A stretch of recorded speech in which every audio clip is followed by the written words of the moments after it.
regresamos a Argumentos. Recuerden la etiqueta Argumentos Colombia para que ustedes interactúen con nosotros. Le damos la bienvenida a nuestro estudio, a nuestro segundo invitado de esta tarde, Pablo Quintero, consultor político, quien pues ha venido también realizando un análisis del proceso electoral en Colombia. Bienvenido a Argumentos, Pablo. Gracias, Rosa. Gracias por la invitación. Gracias a ti por estar con nosotros.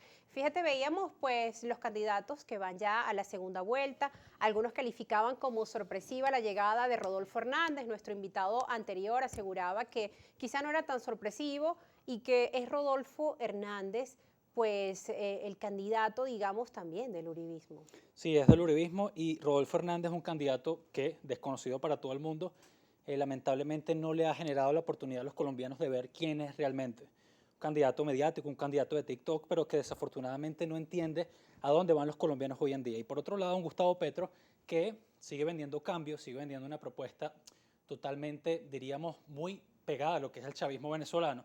Es decir, un socialismo, una forma de hacer política quizás con el pueblo. Vemos que su candidata a la vicepresidencia, la señora Francia Sí. Márquez, es una mujer. La Que viene de ser líder comunitario, viene a en ser líder proyectos comunitarios. Sí, la propuesta de Fico Gutiérrez, el derrotado del uribismo, era un hombre de la casta política tradicional colombiana. Y por otro lado vemos que Rodolfo, a pesar de que tiene 70 y pico de años, 77 años, es un candidato que no termina de hablarle a los colombianos de una forma quizás un poco más coherente y de momento se queda como el viejito de TikTok, la persona que comunica muy bien, que hace buen uso de las redes sociales, pero que es muy polémico y muy contradictorio. Y un candidato que de alguna manera no termina de comunicar bien a dónde va Colombia después del proceso electoral. Una cosa es en campaña y otra cosa es lo que va a pasar después.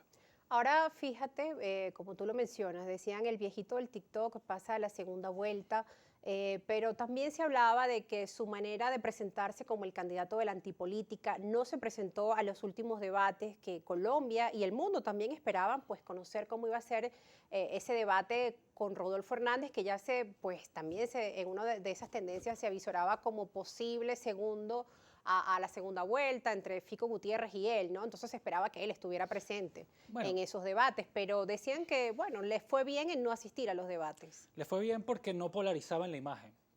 Okay, mientras Fico Gutiérrez y Gustavo Petro y Sergio Fajardo discutían en los debates presidenciales, Rodolfo se quedaba en su casa viendo que seguramente el debate es desde la televisión.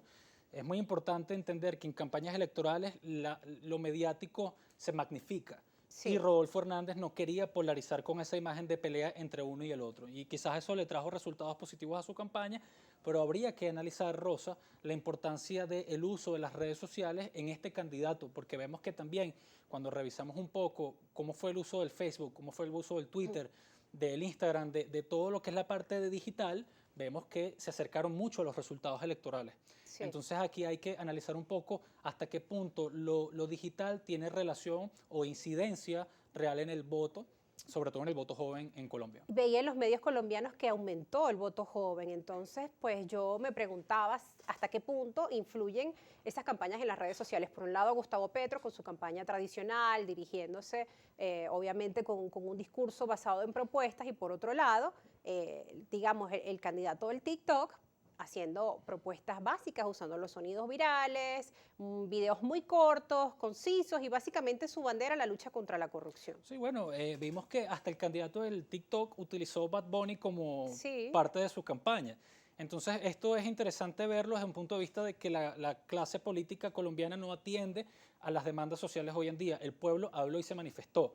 No quiere más al uribismo, quiere un cambio y está dispuesto a creer en una candidatura incierta y extraña con tal de pasar la página. Y también son capaces de votar por una persona que no presenta mayor cantidad de propuestas también solo por el voto antipetro también. Eso también está presente. No queremos la izquierda, no queremos ser Venezuela, son parte también de las lecturas que damos a través de las redes sociales. Sí, porque Petro también forma parte del establishment.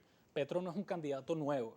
Petro no es un outsider. Petro, esta es la segunda vez que aspira a la presidencia, la tercera que aspira a la presidencia de Colombia, gracias.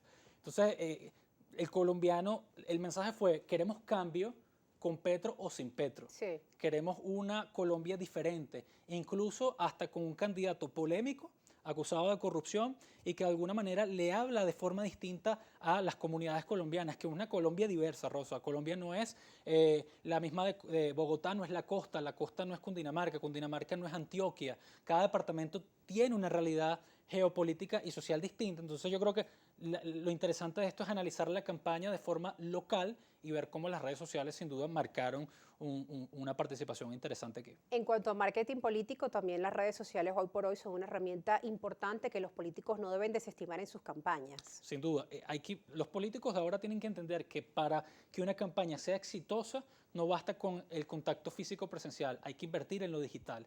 Y la digitalización de la política nace en entender a dónde están las audiencias, cómo se comunican los jóvenes, cuáles son esas aplicaciones que permiten viralizar un video, que fue lo que hizo mucho Rodolfo Hernández, viralizaba videos bailando, Sí. gesticulando, utilizando canciones que llaman trending, es decir, no es que el político se convierta en un tiktokero, pero sí es importante utilizar estas herramientas y medios de comunicación para llegarle a muchísima más cantidad de gente. Ya la política tradicional se dejó a un lado, las cosas cambiaron. Y no es primera vez que vemos el uso del TikTok en campañas presidenciales en Latinoamérica. Sobre todo en Latinoamérica, donde nos hemos dado cuenta que hay candidatos que pasan a balotaje producto de una campaña exitosa o una estrategia exitosa en el mundo digital. Entonces no se puede dejar a un lado y debe incorporarse porque ya estas son metodologías nuevas que tienen resultados prácticos. Y que además llegan muy bien a la población joven, sobre todo. Llegan muy bien a la población joven, que es el futuro votante. Es así. Vamos ahora a revisar algunos de los titulares en los medios de comunicación colombianos, puesto que ya empezaron también a publicar ciertas informaciones y noticias respecto a los candidatos que van a esta segunda vuelta. Vamos a iniciar de inmediato revisando el diario Semana, donde publican un artículo de denuncia contra Gustavo Petro, un anuncio que llega pues tras conocerse los resultados de esta primera vuelta. Lo vemos acá. Petro y Hernández pasan a segunda vuelta, así son sus propuestas. Bueno, este es un artículo de asuntos legales donde presentan las propuestas de ambos candidatos en cuanto al tema económico. Mientras que Petro tiene como prioridad romper la dependencia de la economía con el petróleo, como estábamos conversando hace un momento, Hernández apoya el fracking. Y acá están pues algunos de los anuncios que daban ambos candidatos en referencia al tema económico. Pasarán el 19 de junio a la segunda vuelta presidencial, después de que ninguno lograra en las votaciones de hoy el umbral necesario para quedarse con la presidencia. Es el titular de Asuntos Legales. El tema económico en Colombia.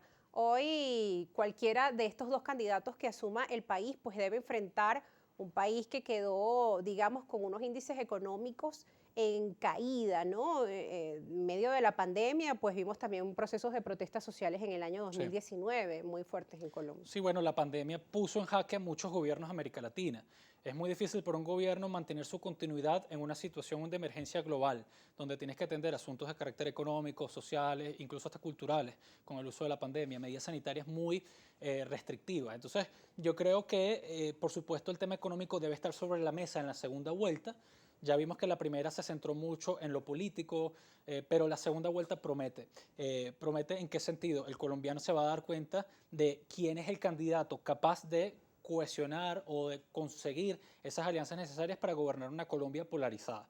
Una Colombia bastante agresiva, una Colombia compleja, una Colombia que decidió incluso, le dio el voto a un candidato que mayor de edad, por supuesto, con experiencia en gestión pública, pero muy polémico, que abiertamente ha declarado admiración por Hitler. Por Hitler, por ejemplo. Sus comentarios hacia la mujer, sus comentarios hacia las mujeres, abiertamente acusado de corrupción. Entonces, allí el colombiano tiene las cartas sobre la mesa y decidirá o un candidato que de izquierda, que de alguna manera tiene una propuesta política, o un candidato que es famoso en TikTok. Sobre las acusaciones a los candidatos los vamos a ver al regreso de la pausa.